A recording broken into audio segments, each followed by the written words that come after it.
Hello everybody! Welcome to the game review of the game Sherlock Holmes and the Hounds of the Baskervilles. Or the Hound, or the Hounds. Anyway, one of them. The game was released in 2010, possibly, and it is a hidden items objects adventure game. I'm one of the fans of Sherlock Holmes, though mostly through the movies and TV series.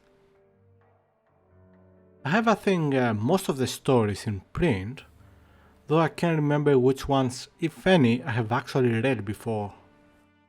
That includes the actual Hound of the Baskervilles story.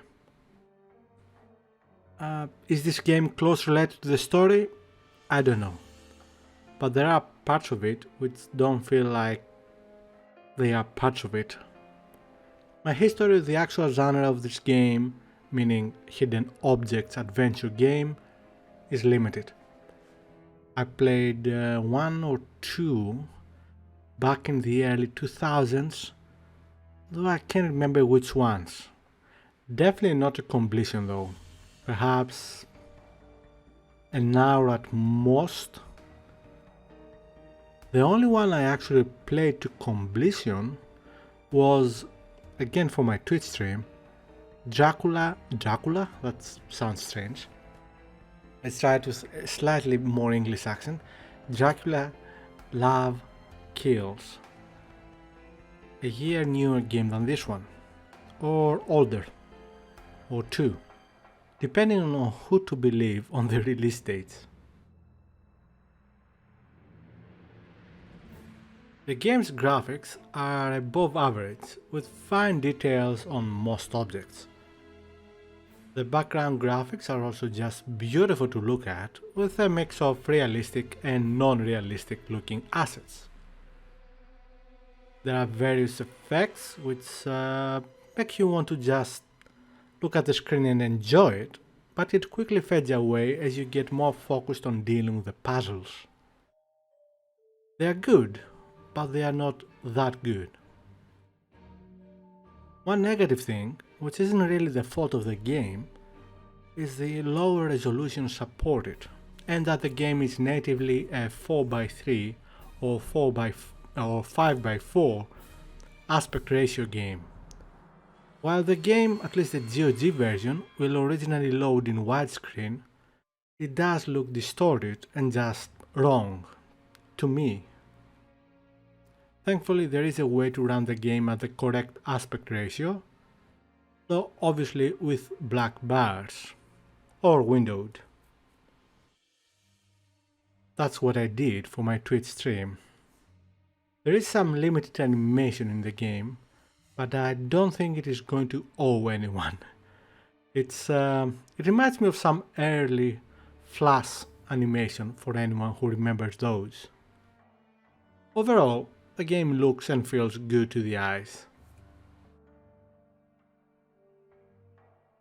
There are sound effects in the game, mostly ambient noise, the occasional creepy sounds, and item interaction effects where applicable. They're not going to blow you away, but this is not the point. They're here to help you connect with this world, and in my opinion they succeed at it. The voice acting in the game is good, at times better than good. I'm not an expert with detecting accents, so I'm not going to judge that. All I'm gonna say is they sound authentic enough. Where the game wins though, and wins easily, is the music. Not a part which I usually pay too much attention to, but my oh my is the music in this game amazing. It is constantly there, but it is neither boring or in the way. It supplements the gameplay and even takes over, in a good way, in parts. Without taking away anything from the rest of the game, for me this was the best part of the game.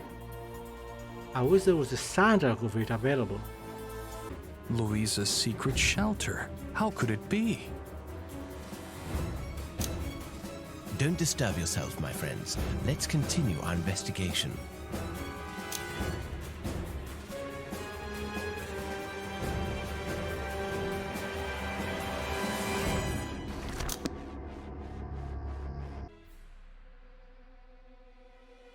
The game has two difficulty levels, one easier and one harder.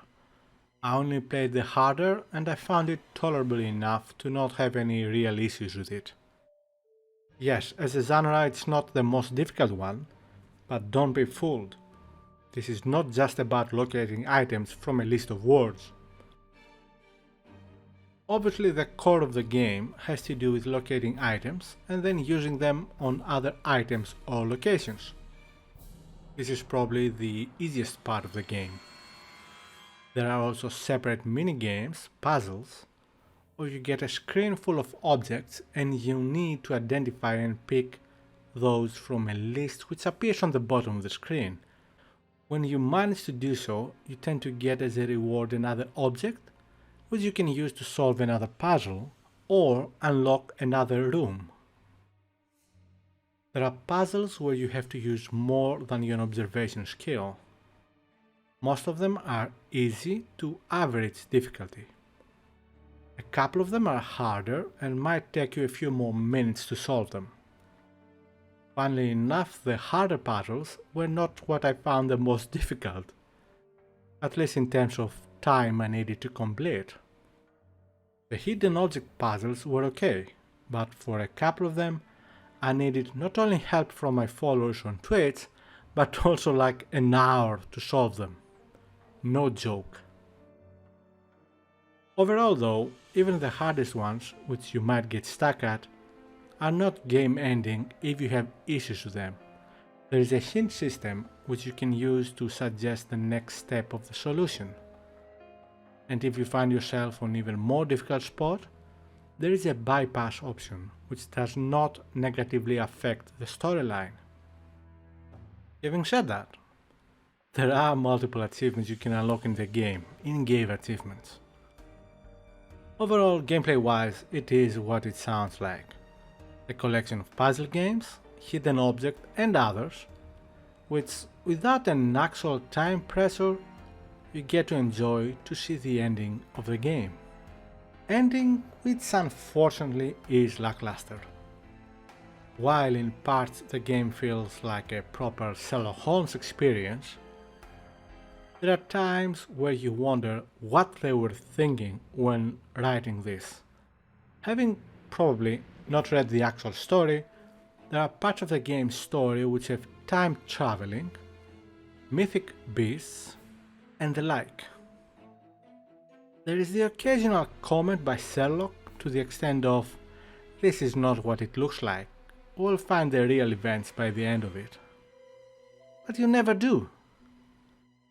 So there is a conclusion to the story, a game-ending puzzle, and short cutscene, but at no point there is an answer, an explanation about, a logical explanation, scientific explanation, about all the supernatural or other fantastic elements in the game's story. A letdown and possibly the worst thing about this Sherlock Holmes game.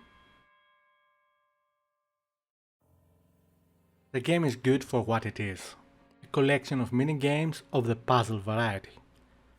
Easy to medium difficulty, with a couple more demanding puzzles later on in the game. Good presentation and a fun ride, if you like relaxing rides. The story ends up being a letdown, but not enough to ruin the experience. It took me about 7 hours to complete, including perhaps an hour and a half or two on just a couple of puzzles I had problem completing them. Also, part of the game was spent chatting with my viewers on my Twitch stream, so clear actual gameplay I would say is about 5 hours. At least on the hardest difficulty setting.